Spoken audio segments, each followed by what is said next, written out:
एक महाभागवत अनन्य भक्त श्री चंद्रहास जी महाराज, उनके पावन चरित्र का अपने लोग श्रवण करते हैं, इससे भक्ति बहुत घनीभूत होती है। केरल देश में एक परम मेधावी सुधार्मिक नाम के राजा राज्य करते थे।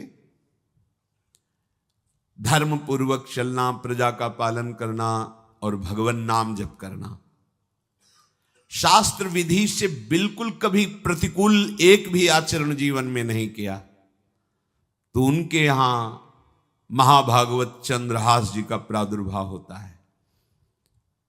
भगवान के भक्तों का जिस कुल में प्रादुर्भाव होता है, वो कुल, वो ग्राम, वो नगर, वो देश परम पूजनीय हो जाता है। ये महाभाग्यशाली मूल नक्षत्र में प्रकट हुए। लौकिक में अमंगल माना जाता है और भाव में देखो तो मूल कौन है? नक्षत्र भगवान। ऊर्ध्वमूल मधा शाखा मुसत्थम प्राहुरव्ययम।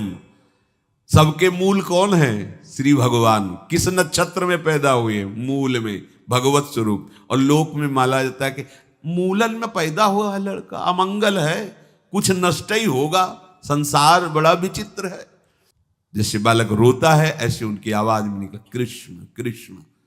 बड़ा आनंद हुआ सुधार्मिक राजा को कि हमारे कोई महाभागवत पधारा है, क्योंकि ये भजन करके पूर्व जन्म में ऐसी भागवती की स्थिति प्राप्त की कि अबोध अवस्था में ही श्रीमुख से कृष्ण नाम निकल रहा है। आनंद उत्सव मनाया जा रहा है। राजा है, राजकुमार प्रकट हुआ, और दूसरी बात वो स्वयं भक्त हैं और भगवान का ऐसा भक्त जो जन्म लेते ही कृष्ण नाम उच्चारण किया। ये आनंद ज्यादा दिन टिका नहीं।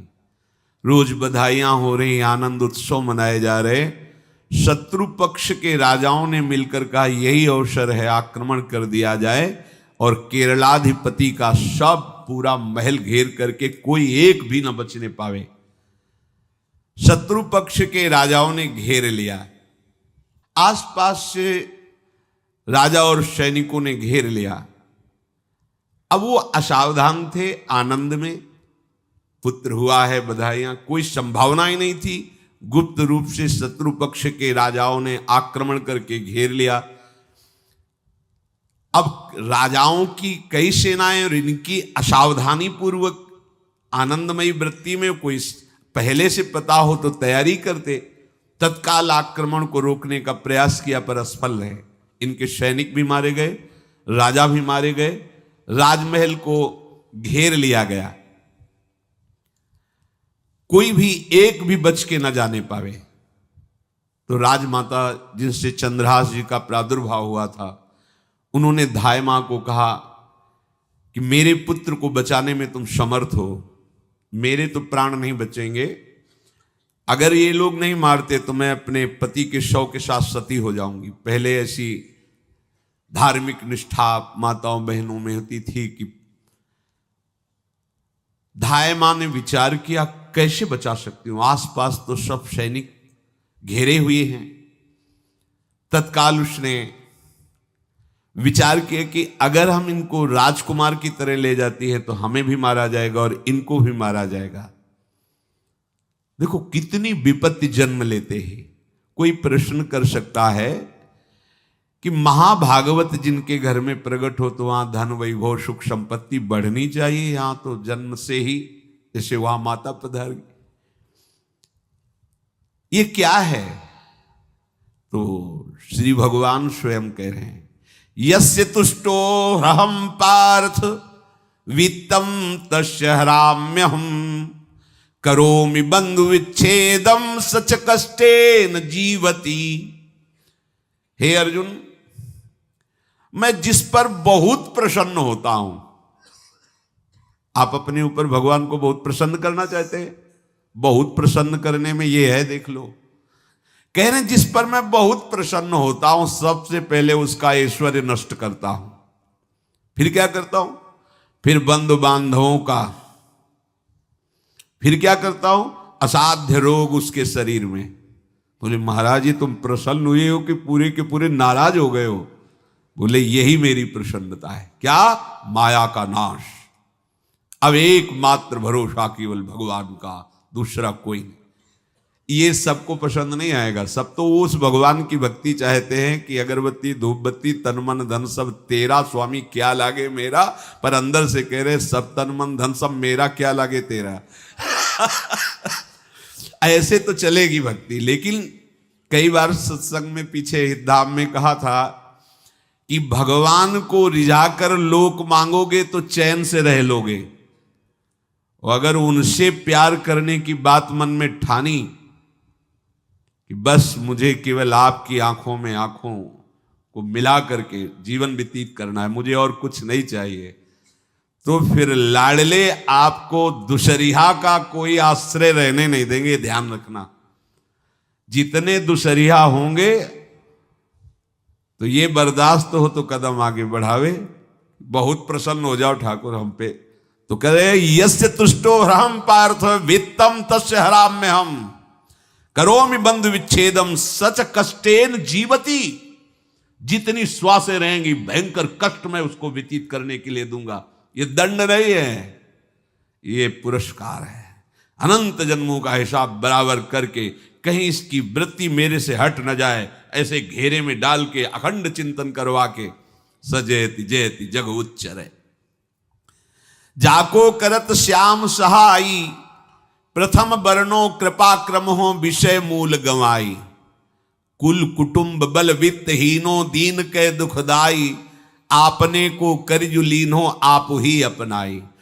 कह रहे हैं अब मैं वर्णन करता हूं श्याम सुंदर जिस पर कृपा करते हैं उस पर कैसा बर्ताव करते हैं। बोले सबसे पहले उसके विषय भोगों का नाश कर देते हैं। फिर दूसरी कृपा कोई परिवार का, कोई मित्र, कोई रिश्ते नातेदार उसकी तरफ देखेगा भी नहीं। फिर ऐसा दुख प्रदान करते हैं कि केवल एक भरोसा रह जाता है, एक भरोसा, एक बल, एक आस विश्वास, बस नाथ आपके सिवा अब हमारा कोई नहीं। बस वहीं से जो चमत्कार प्रकट होता है, त्रिभुवन में कोई उसकी समानता नहीं कर सकता जिस पर ठाकुर की कृपा है। पर इस कृपा को हजम करने के लिए इसीलिए संत संग किया जाता है कि पहले से वो तैयार कर देते हैं। जैसे आर्मी की ट्रेनिंग होती है ना, ट्रेनिंग के बाद भी बॉर्डर में लगाया जाता है, ऐसे ही संतजन ये ट्रेनिंग देते हैं। अब जो टिके तो टिके, नहीं तो घर बैठे जाके। और अगर टिक गया तो गुरु मेहरबान, तो चेला पहलवान, भगवान भी परास्त नहीं कर सकते।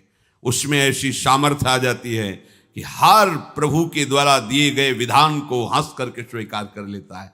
और ऐसा नहीं कि उसको कष्ट होता है। ये लोक भाषा में भगवान कह रहे हैं सच कष्टेन जीविता। नहीं तो जिस चिदानंद में वो सुख भोगता है वो ब्रह्मा को भी नहीं प्राप्त है जो भक्त को प्राप्त होता है। भक्त का वैभव दिव्य होता है, चिदानंदमय होता है। ये तो पापियों के पास भी वैभव है, रुपया पैसा कुटुंब परिवार। भगवान के दास के पास जो वैभव होता है वो अचिंत्य है, तुम चिंतन भी नहीं कर सकते, ऐसा वैभव होता है। धाय माने सेविका का रूप तत्काल लिया, जिससे पोछा झाड़ू लगाने वाले, और कुछ दोने पत्तल डाले, उनके नीचे चंद्रहास जी को डाला, ऊपर से करके इसे माथे पे रख के निकले। सैनिकों ने पूछा इसमें क्या है, तो उनका राजघराने के दोने पत्ते जूठे दिखा। ऐसे नीचे किया तो देखा सब ऊपर जूठन पड़ा। हाँ चल निकल, जल्दी भाग यहां से निकल। बस वो भागी, बचा ले गई। वो कुंतलपुर पहुंची और वहां के जो मंत्री दृष्ट बुद्धि थे उनसे प्रार्थना की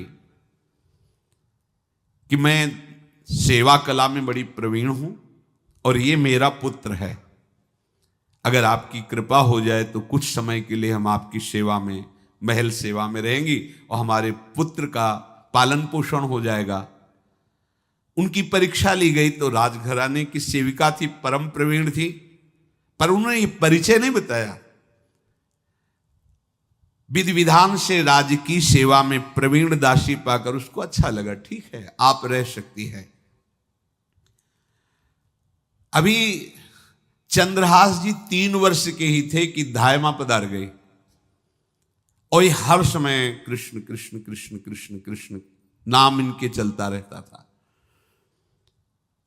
अब जो उनका दुलार करने वाली थी धायमा, वो भी पधार गई तो कौन उनकी तरफ देखे।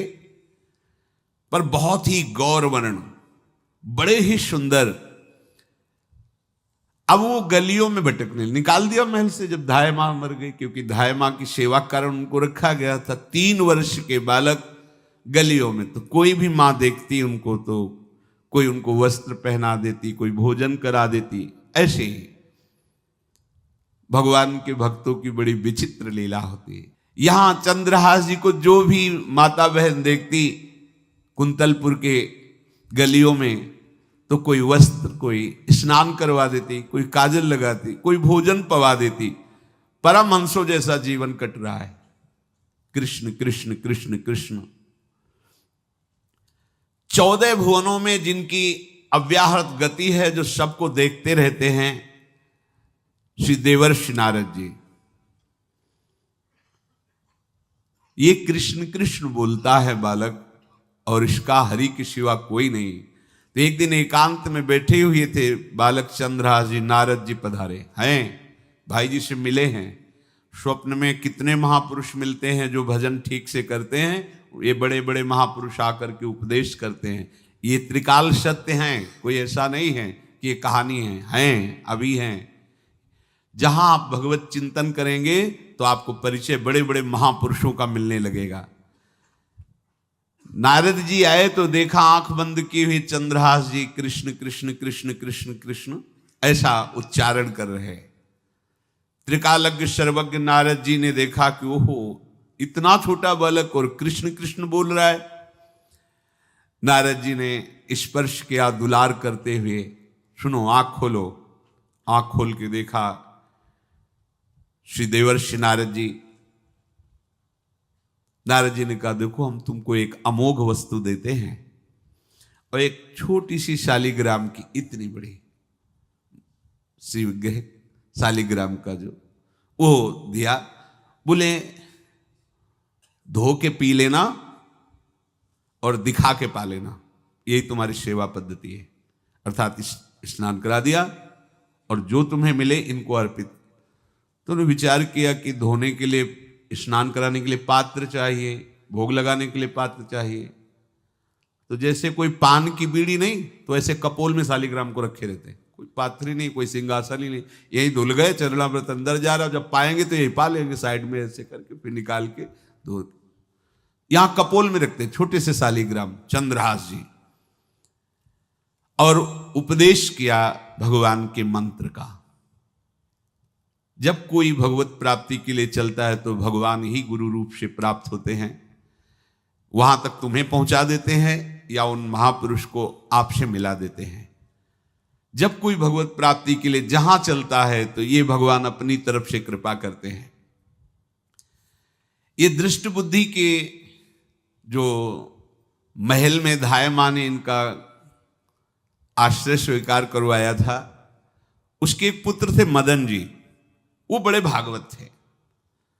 और एक पुत्री थी जिसका नाम था विषया, वो बड़ी सुंदर थी, अभी छोटी अवस्था की ही थी। मदन जी का स्वभाव था भक्तों को भोजन पवाना। जो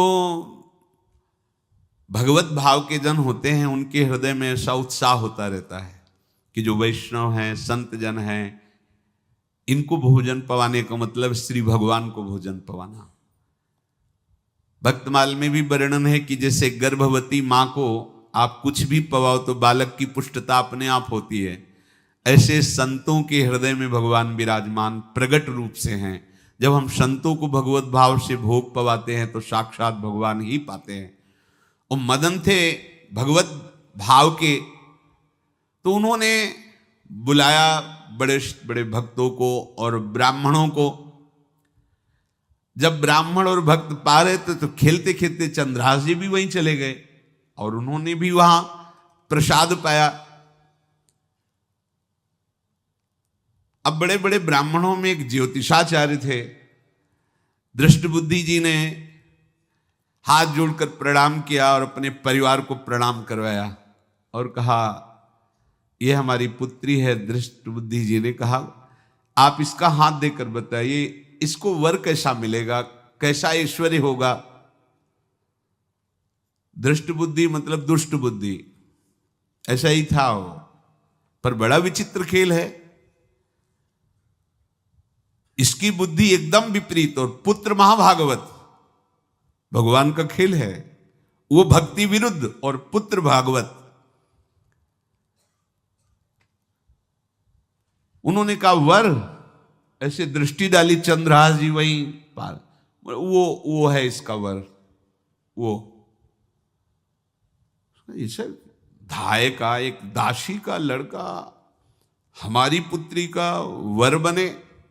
बोले शायद आपने ध्यानपूर्वक रेखा नहीं देखी, वो हम देख लिए हैं, यही है तुम्हारी पुत्री का वर। दृष्ट बुद्धि ने विचार किया कि एक भिखमंगा हमारी राजकुमारी पुत्री का दूल्हा बनेगा। पंडित जी को तो दक्षिणा दी, विदा किया और सैनिकों से कहा घर से निकलने न पावे बालक, क्योंकि ज्योतिष पक्की, ज्योतिष शास्त्र सत्य है, पर उसका सम्यक ज्ञान होना चाहिए। भला मुझ सम्राट के मंत्री की पुत्री, वो महामंत्री हैं दृष्ट बुद्धि, और ये एक भिखमंगा कैसे हो सकता है? बड़ा हृदय में जलन हुआ, ये तो बड़ी अपकीर्ति और दुर्भाग्य का विषय होगा, इसी को मरवा डालते हैं, काम खत्म हो जाएगा। निश्चय किया और जल्लादों को बुलाया और कहा ये बालक जो पंगत में भोग पा रहा है, इसको ले जाओ और जंगल में मार के, और इसका कोई अंग हमें काट के दिखाओ कि हाँ मार, मतलब पक्का मार देना है। क्योंकि वो इतने सुंदर थे, इतने सुशील थे, इतने प्यारे लगते थे कि कोई भी मारने के लिए तैयार। इसीलिए उसने शर्त रखी, इनका अंग काट करके हमको प्रमाण में दिखाया जाए कि मार दिए गए हैं। चांडालों ने हाथ पकड़ा, चंद्रहास जी को ले गए। चंद्रहास जी का स्पर्श करते हुए उनको ऐसा दुलार होने लगा हृदय में, जैसे मां को अपने बच्चे से दुलार होता है। स्पर्श करते, दरस परस अघनाश, भक्त का स्पर्श ही पापों का नाश कर देता है। वो दो जल्लाद आपस में कहने लगे भाई जीवन हो गया लोगों को मारते हुए, कभी कोई पुण्य का काम नहीं किया। ये देखो भक्त संग का प्रभाव। इस सुकुमार विशाल नेत्र, कैसा सुंदर बालक जो हमारे चित्त को चुरा रहा है, इस दुष्ट बुद्धि मंत्री ने आदेश किया मारने का। भला इससे क्या बिगाड़ा इनका, क्यों मारना चाहता है? देखो वैसे तो मां पापी है ही है, क्योंकि जल्लाद घर में जन्मे हैं, पूर्व जन्म के पापों के अनुसार इस जन्म में न जाने कितनों को हमने काटा है। पर पता नहीं क्या हो रहा है, मेरे हृदय में ऐसी हिम्मत नहीं आ रही कि इस बालक को मैं मार सकूं। दूसरे ने कहा फिर अगर उसको तुम नहीं मारोगे तो तुम मारे जाओगे, कुछ तो करना पड़ेगा। नहीं नहीं, इस छोटे से बालक से क्या किसी को नुकसान। एकांत जंगल में ले गए और कहा तुम जानते हो हम तुम्हें किस लिए लाए हैं? चंद्रहास जी बालक थे, 5 वर्ष की आयु अब हो गई थी। तो उनका मुझे पता नहीं कि आप क्यों लाए हैं। बोले हम जल्लाद हैं, तुम्हें मारने का हुक्म दृष्ट बुद्धि ने दिया है, मारना तो पड़ेगा ही तुम्हें। हमारी इच्छा नहीं कि मारें, पर हम तुम्हें अंतिम बात पूछते, तुम्हें कुछ भी पसंद हो, कुछ भी, तो तुम कहो, हम तुम्हारे लिए ला के देंगे। जो तुम्हें चाहिए बोलो, पर हमें वध करना पड़ेगा तुम्हारा। तो उनका मुझे कुछ और नहीं चाहिए, बस थोड़ा सा समय चाहिए। यदि आप मारना ही चाहते हो तो थोड़ा हमारी पूजा है हम कर लें, इसके बाद मार लीजिए। आपको तो बल है, अस्त्र हैं, मैं तो बालक हूं। उनका हाँ हम तुम्हें समय देते, तुम किसी को पुकार भी सकते हो, जो तुम करना चाहो कर सकते हो। चंद्रहास जी का मुझे मृत्यु का भय नहीं, बस कुछ समय दे दी। पूरा महाभारत हो गया था, टिटिहरी के अंडे नहीं फूटे थे।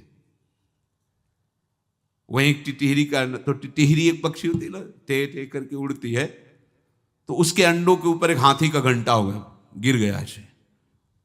सब पूरा महाभारत में सब नष्ट भ्रष्ट, वो अंडे वैसे सुरक्षित। तो जो प्रभु भारत युद्ध में राखे भरही अंड, सोई मुंह को राखे जो राखत ब्रह्मांड।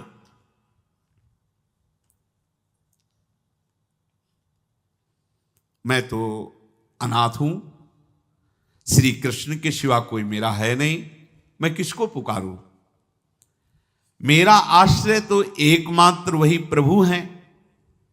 और निकाला शालिग्राम, यही सिंहासन है शालिग्राम का। भगवान के भक्तों की अपार महिमा है।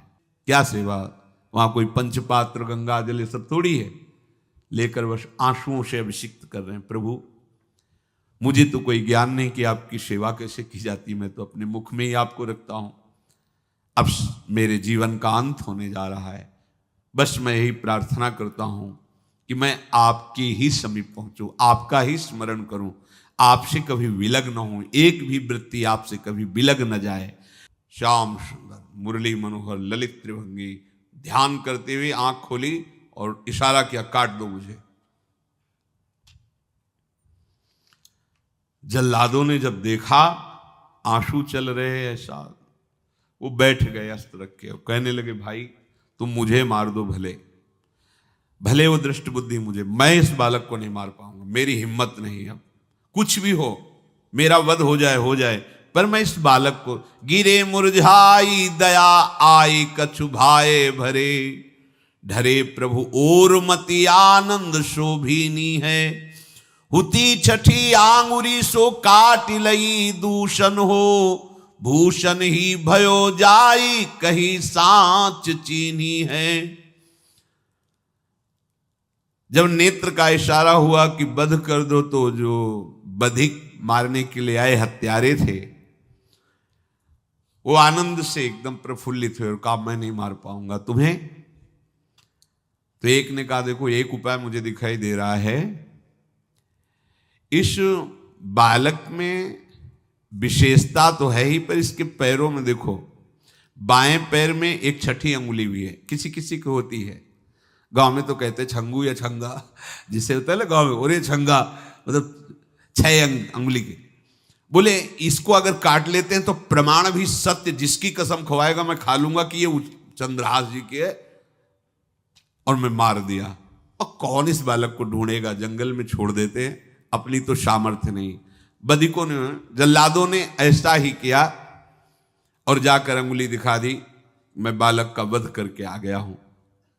उनको यह कि लाखों बार इन्होंने वध किया तो संशय का कोई रिश्तेदार थोड़ी है, वो तो बालक है, उसको मारने में क्या, हाँ ठीक है मार दिया गया। अब वो जो चले गए तो अंगुली जो कटी थी उससे रक्त प्रवाह हो रहा है।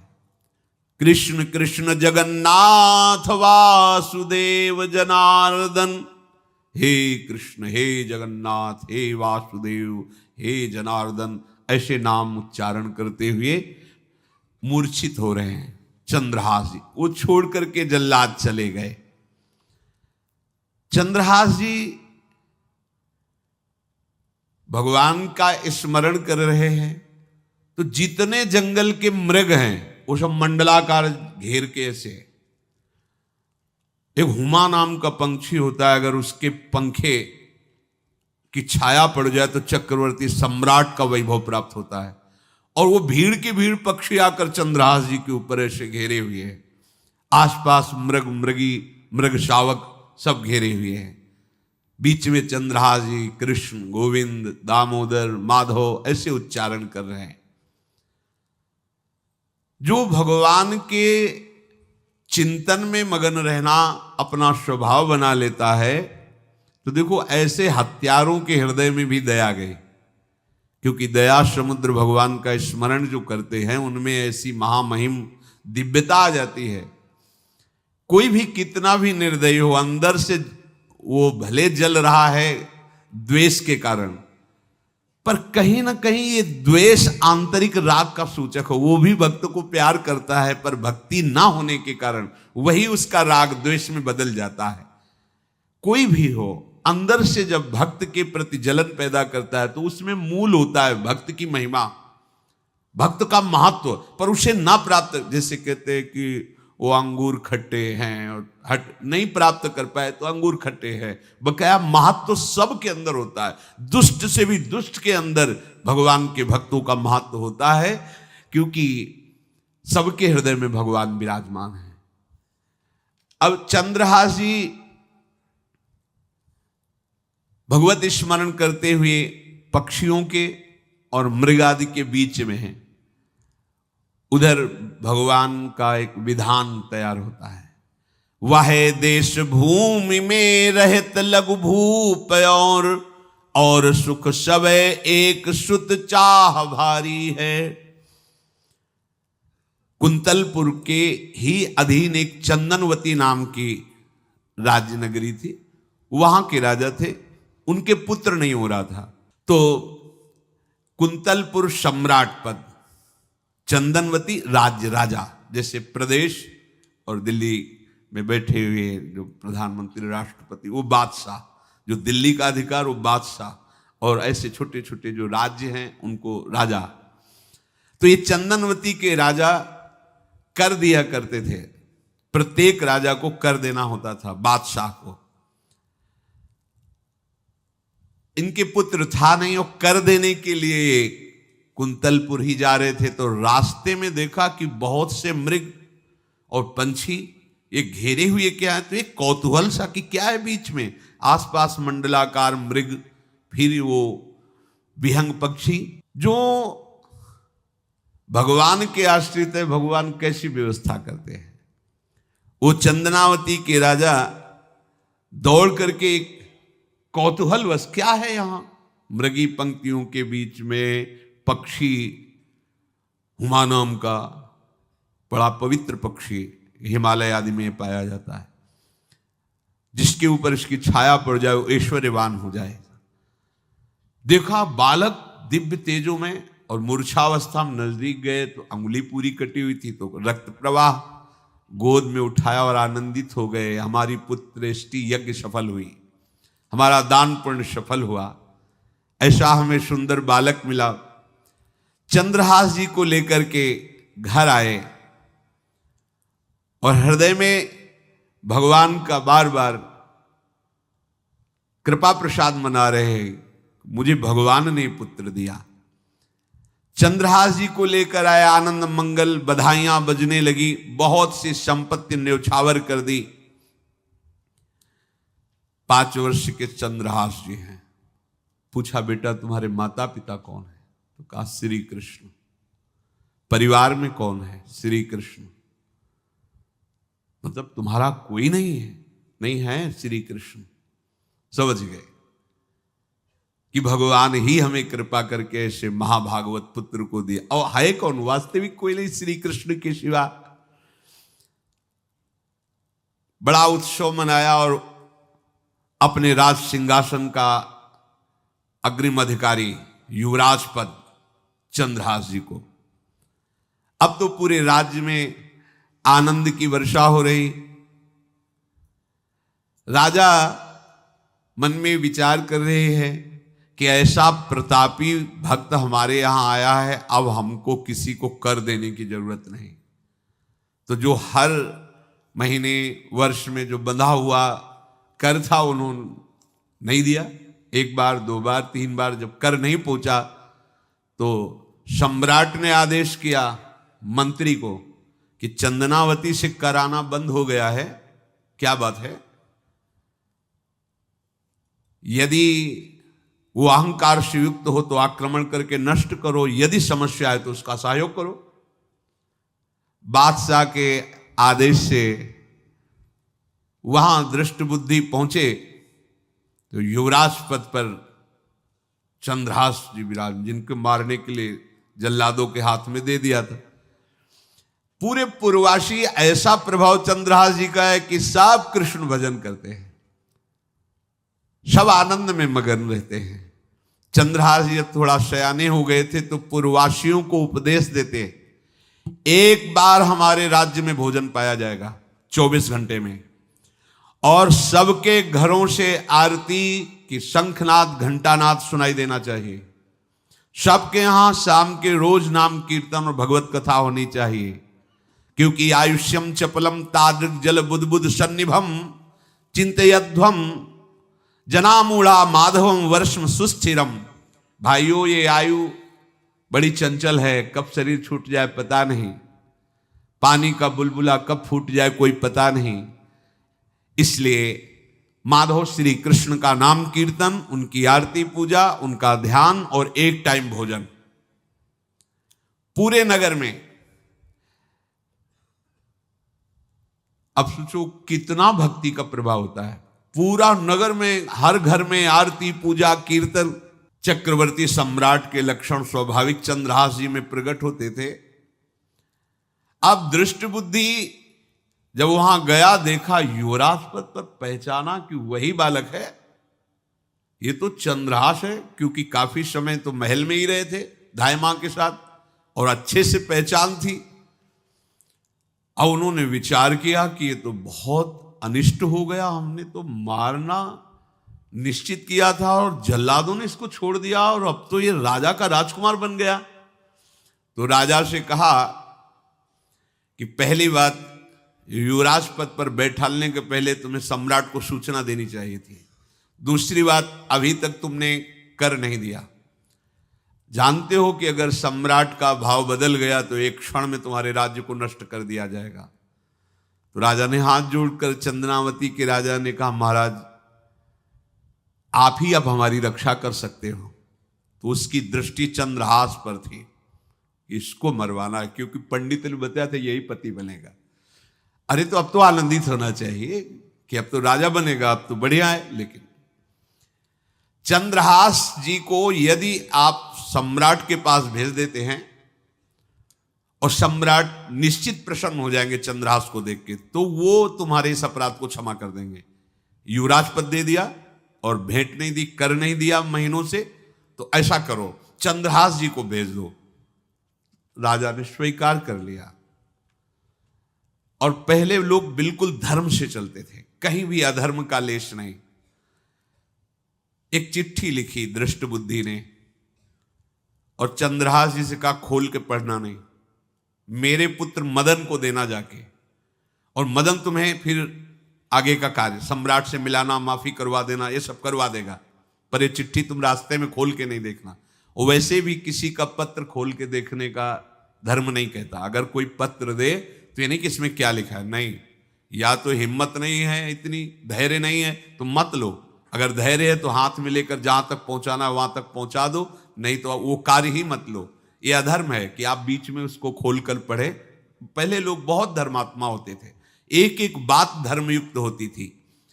चंद्रहास जी को चिट्ठी दी, चंद्रहास जी ने पत्र को अपनी पाग में खोस लिया और कुंतलपुर के लिए चले।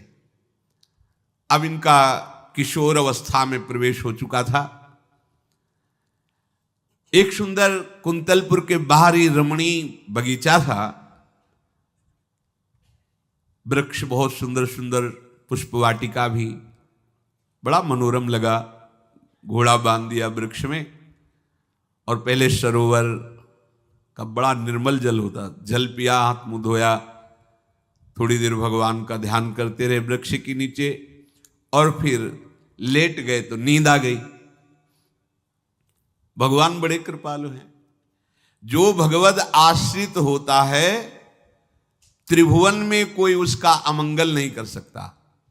अपनी सहेलियों के साथ दृष्ट बुद्धि की वही राजकुमारी जिसके साथ इनका ज्योतिषाचार्य ने कहा था यही पति होगा, वो अपनी बहुत सी समान वयस्क अवस्था की जो किशोरियां थी उनके साथ वो, और ये राजवाटिका थी, इसमें घूमने के लिए आई। तो घोड़ा देखा तो उसने कहा यहां किसी का घोड़ा कैसे आ सकता है, हमें लगता है कोई यात्री इसमें प्रवेश कर गया, उसको पता नहीं होगा कि राजवाटिका है। वो अपने सहेलियों के साथ घूमते हुए उसी वृक्ष के नीचे पहुंची। जा चंद्रहास नौ किशोर अवस्था, और जो भगवान का भजन करते हैं उनमें एक विशेष आकर्षण होता है जो साधारण आदमियों में नहीं होता। वो कैसा भी रूप हो उससे मतलब आकर्षण होता है, ऐसा लगता है इनके समीप बैठे रहे, इनको देखते रहे, इनकी बातें सुनते रहे, उनमें भगवत आकर्षण होता है। आंख मुंदी हुई शोर है, देखते ही पूर्व विधान के अनुसार उसका चित्त लुट गया। इतना सुंदर नौ किशोर अवस्था, आसपास देखा तो सखियां खेलने में लगी थी। पाग में एक चिट्ठी सी दिखाई दी तो झुक करके चुपचाप ऐसे नौ किशोर अवस्था में चंचलता भी होती है, चिट्ठी खोल करके देखा तो वैसे ही रूप माधुरी में आसक्त हो गई थी। पूर्व संस्कार से आकर्षण भी हुआ। इसने संस्कृत में लिखा था विस्मस्मयी प्रदातव्यम त्वया मदन शत्रुवे कार्या कार्यम न द्रष्टव्यम कर्तव्यम खलु में प्रियम। मदन पुत्र, उनके नाम था मदन। अय मदन, बिना कुछ विचार किए इसको विष दे देना जाते ही। क्या उचित है क्या अनुचित ये तुम्हें नहीं सोचना, मेरा प्रिय करना, मेरे आदेश का पालन, जाते ही से विष दे देना। पत्र, उसने देखा वो पिताजी की बुद्धि खराब हो गई, ऐसे सुंदर नव किशोर को विष देने की बात लिख दी। अब उसे बड़ा दुख हुआ कि पहली ही दृष्टि में, अभी तो इन्होंने आंख खोल के हमें देखा ही नहीं, और इनको इस सोई हुई मुद्रा में देख करके मेरे प्राण समर्पित हो गए, मेरा चित्त समर्पित हो गया। चलो, जब मेरी सखियों के नाम पुकारे जाते, हेमलता शशिकला आदि, तो मुझे चुभता था कि मेरा नाम पिताजी ने विषया क्यों रखा है। आज सार्थक हो गया, मेरा नाम सार्थक हो गया। काजल लगाई हुई थी, एक सीख से ऐसे काजल लिया, और एक संस्कृत में आ बनता है ऐसा, ऐसे, बस ऐसे कर दो तो विषया हो गया। अब उसका अर्थ बदल गया। हे मदन, उचित अनुचित का विचार छोड़कर जाते ही इसे विषया प्रदान कर दो, ये मेरा प्रिय कार्य होगा। विषया पुत्री भगवान है, जैसी हो बहुतव्यता तैसी बने सहाय, आप ना आवे आप परताई तहां ले जाए। तो ओ पत्र वही खोस दिया, और ये सुख हुआ कि तो जाएंगे भाई के पास ही ना, तो घर में ही तो जाएंगे, वहां इनकी इस प्रसन्न मुद्रा में बातचीत करते हुए मैं इनको देखूंगी। ये भगवान का विधान होता है। चंद्रहास जी उठे और पूछते हुए मंत्री के घर पहुंचे, और मदन ने जो ही कि चंदनावती से पिताजी ने इनको भेजा है, ये वहां के राजकुमार हैं, हृदय से लगाया। चंद्रहास जी ने कहा आपके पिता ने पत्र दिया है। उन्होंने पत्र पढ़ा, विषमस्मयी तो विषयास्मयी, विषय तुरंत बिना विचार किए ब्याह कर दो, दे दो, क्योंकि लिखा है प्रदातव्यम त्वया मदन, अभी इसी क्षण जहां ये पत्र मिले, उनका जो आ गया, सुबह शीघ्र शुभम शीघ्र, बुलाओ पंडित को। पंडित ने कहा भगवान की कृपा से अगला मुहूर्त है, बिल्कुल ये ब्याह का पक्का मुहूर्त है। अब तो राजघराने तत्काल व्यवस्था हुई। अब वो तो पहले ही मोहित हो चुकी थी देख के विषया जी। तत्काल दुल्हन रूप उनको सजाया गया, इनको दूल्हा रूप सजाया गया, पंडित शुरू कर दिए, गणानंद तो गणपति को ब्याह हो गया। अब जब ब्याह यहां खूब धूमधाम से हो गया, तो दृष्ट बुद्धि ने सोचा कि काम हो गया होगा, विष दे दिया हो गया, मर अब हम जाके संभाल लेंगे, क्योंकि राजकुमार है, कैसे विष दिया कौन दिया, तो इस बात को हम संभाल लेंगे। जब वहां घर है तो पूरे नगर में सजावट हुई थी। बोले भैया सजावट का है कि? बोले महाराज आपके ही आदेश से तो है, आपने दूल्हा भेजा था। वो दूल्हा भेजा, ब्याह किसने कब कहा ऐसा? बोले वो तो मदन के पास चिट्ठी रखी है। अब वो घर गए, मदन को बोला, बोले तुम्हारी बुद्धि मारी गई, क्या हमने पत्र में लिखा था? दिखा दिया, लिखा था हमने विष, इसमें विषया कैसे लिख गया? काजल से ऐसे, और पहले स्याही काजल की ही होती थी, तो ऐसे भगवान सब कुछ बना देते हैं। उनका पिताश्री एक भी अक्षर आपकी आज्ञा का उल्लंघन, आपने लिखा था बिना विचार किए उचित अनुचित का हमारी आज्ञा का पालन किया जाए। विषया प्रदातव्यम मदन, मेरा नाम लेके आपने संबोधन करके ये देखो ये लिखा हुआ है, इसमें हमारी त्रुटि क्या है? देखा तो चंद्रहास जी दूल्हा और सुंदर, अब उसका हृदय आग ले। अब तो मान जाना चाहिए, बिटिया का वरण हो गया भाई, ब्याह हो गया, अब तो गुस्सा छोड़ देनी चाहिए। पर दुष्ट बुद्धि, नाम ही रखा था दृष्ट बुद्धि, उसने कहा चाहे बिटिया विधवा रहे पर तुम्हें जिंदा नहीं रहने देंगे। ये दुष्ट बुद्धि होती है। देखो कैसे कैसे ऐसे ही होते हैं, कुछ लोग ऐसे ही होते हैं, हमारी इज्जत, फिर जेल काटता है पूरा परिवार, मार डालेंगे तुम्हें जिंदा नहीं रखेंगे, ऐसे दुष्ट बुद्धि का स्वभाव होता है। अब भाव जब बिगड़ जाता है तो फिर पकड़ में नहीं आती बात, यही समझ जाना चाहिए था। चरणों में प्रणाम करके कि अब तो तुम हमारे बेटे के समान हो, ये भी राज्य तुम्हारा, वो भी आनंद लो। अब बड़ा सुख का कार्य है। लेकिन जब नकारात्मक सोच आ जाती है तो बुद्धि कंट्रोल में नहीं रहती, वो फिर उद्दंडता करने, उसका निश्चय गलत होता है। नजदीक गया और कहा कि बहुत कृपा हुई, आप हमारे दामाद बने, पर हमारे यहाँ की एक रीति है, हमारे नगर के बाहर जो देवी हैं उसमें लड़की का वर अकेले पूजा करने जाता है। आपको हमारी कुल की रीति का निर्वाह करना होगा, आपको जाना ही होगा। कोई समस्या नहीं, हमारे लिए तो हर देवी देवता भगवत स्वरूप है, आपके लिए हम पूजने चले जाएंगे, पूजन की थाल तैयार करो। और उधर कई बलवान सैनिकों को भेजा, देवी पूजने जो आ रहा है तत्काल उसे काट देना, किसी भी तरह बचना नहीं चाहिए, नहीं तुम सब मारे जाओगे। जो आदेश देवी मंदिर में सैनिकों को लगा दिया, जो आवे तत्काल मार देना, क्योंकि अब भेज ही रहे ना, तो नाम नहीं लिया, कहा जो आवे तत्काल मार देना, मेरा आदेश अगर बचा तो मैं तुम्हें मार दूंगा। उन राज सैनिकों ने जो बधिक स्वभाव के थे पहले से वहां लग गए। बड़ा विचित्र भगवान का खेल है। वहां के चक्रवर्ती सम्राट जो थे बड़े बड़े विद्वान और ऋषियों से बातचीत कर रहे थे। उनका महाराज अब आपका राज सिंहासन पर बैठना राज्य के लिए अमंगल होगा, ऐसा समय आ रहा है। इस समय यदि चंद्रहास जी को सम्राट पद पर बैठा दिया जाएगा तो आगे अकाल नहीं पड़ेगा और बड़ा मंगल होता चला जाएगा। ये मुहूर्त आपका राज सिंहासन पर से हटने का है, तो उनका प्रजा का मंगल हो और देश का मंगल हो, इसलिए हम बिल्कुल। मदन वहीं बैठे हुए थे।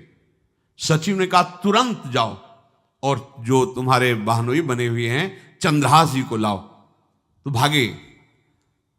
तो जो और सैनिक राज सैनिक थे पूछा किधर जा रहे हो? बोले वो अपने बहनोई चंद्रहास जी। बोले वो तो देवी पूजा के लिए गए। तो घर में जाके वो सीधे आगे बढ़े, तो जा ही रहे थे थाल सजाकर देवी। बोले सुनो इसी समय मुहूर्त है, आपको देवी पूजा हम कर लेंगे जाके, या हम थाल लेके वहां बैठे रहेंगे, पहले सम्राट पद का वो अभिषेक करो फिर देवी पूजा हो जाएगी। ये तो घर की बात है, और देवी पूजा मैं करके आ रहा हूं, वो देवी पूजा के लिए और वो सम्राट पद के लिए बीच से ही। दौरे सुख पाई जाय मगही में लियो जाए, दियो सो पठाई नृप रंग माही भीजिए। अब जो सम्राट थे तो बहुत आनंदित हो गए, क्योंकि भगवान का भक्त तेजस्वी और बलवान शूरवीर योद्धा जो सम्राट पद पर बैठेगा तो अकाल नहीं पड़ेगा, सुख की सब प्रजा को वृत्ति प्राप्त होगी। बड़े आनंदित होकर इनका सम्राट पद पर अभिषेक हो रहा है। और दृष्ट बुद्धि के पुत्र जो मदन संतों और भक्तों का आदर करते थे, वो देवी पूजा, और वहां पहले उसने बोल रखा था जो आवे तो देवी अपमान ते न डरो सम्मान करो, जात मारी डार्यो या सो भाष्यो भूप लीजिए। चंद्रहास जी का सम्राट पद पर अभिषेक और मदन जी का देवी मंदिर में प्रवेश, और सैनिकों ने काट के फेंक दिया मदन को। ये जो पे कृपा रघुपति कृपाल की, बैर और की कहा सरे होई न बाको। बार भगत को जो कोई कोटि उपाय करे, गोस्वामी तुलसीदास लिख रहे, भगवान का कृपा पात्र जो भक्त है, किसकी ताकत है कि उससे बैर कर सके। चाहे कोई त्रिभुवन में हो, भक्त का बाल बांका नहीं कर सकता, चाहे करोड़ों करोड़ों उपाय कर ले। और तके नीच जो मीच साधु की, सो पामर ते मीच मरे। वेद विदित प्रहलाद कथा सुनि, को न भगति पथ पाम धरे। अगर तुम जिस भाव से साधु को नीचा दिखाना चाहोगे वही भाव तुम्हारा सर्वनाश कर देगा। वैसे ही देखो सर्वनाश हुआ ना, एक ही पुत्र और इसके आदेश से वह उल्टा खेल हो गया, पुत्र की ही हत्या हो गई और चंद्रहास जी को सम्राट पद पर अभिषेक किया जा रहा है। अब दृष्ट बुद्धि ने बड़ी प्रसन्नता अंदर है कि वो तो मार दिया गया होगा। सैनिक आए और बोले महाराज आपके पुत्र का वध हो गया है। पुत्र का वध कैसे? बोले आपने कहा था जो आए उसे मार देना, तो आपका पुत्र ही थाल लेकर पूजन, वो तो चंद्रहास, बोले उनका तो अभिषेक हो गया सम्राट पद पे, ये कैसे हो गया? अब अंदर भारी दुख उनके हृदय में, उन्होंने बताया कि तुम्हारे पुत्र को तो हम लोगों ने ही काट डाला आपके आदेश के अनुसार, आपने कहा था जो जाए उसे काट। अब तो छाती पीट पीट के, माथा फोड़ फोड़ के खूब रो रहा है। किसी का कोई भी बस नहीं चल सकता भगवान के भक्त के ऊपर। तंत्र मंत्र दुनिया का जितना भी सामर्थ्य है, ये भक्ति को ऐसे खिलवाड़ नहीं है। अब वो बार बार मैं कितना भागी, हाय मैं कितना भागी, अपने पुत्र को ही मरवा दिया, ये हाहाकार करके रो रहा है। चंद्रहास जी ने जब सुना तो उन्होंने कहा अरे मृत्यु तो मेरी निश्चित थी, फिर मदन भैया को वो मेरी मृत्यु प्राप्त हुई? नहीं नहीं, ऐसा नहीं हो सकता, मैं अभी जाता हूं। वहां गए, देखिए सब कटे, अंगों को रखा, भगवान का ध्यान करते हुए स्मरण करते हुए से हाथ फेरा, उठ के बैठ गए। अब ये घटना तो उनको पता नहीं थी, दृष्ट बुद्धि को उन्होंने खोपड़ी फोड़ करके अपनी हत्या कर ली। उनको जिला के आए तो फिर उनको जिलाया और कहा पिताजी अब कृष्ण कृष्ण जपो। अब उनकी बुद्धि शुद्ध हुई और भगवान का आश्रय लेकर के वो अपने जीवन को भगवत भक्ति में बनाए।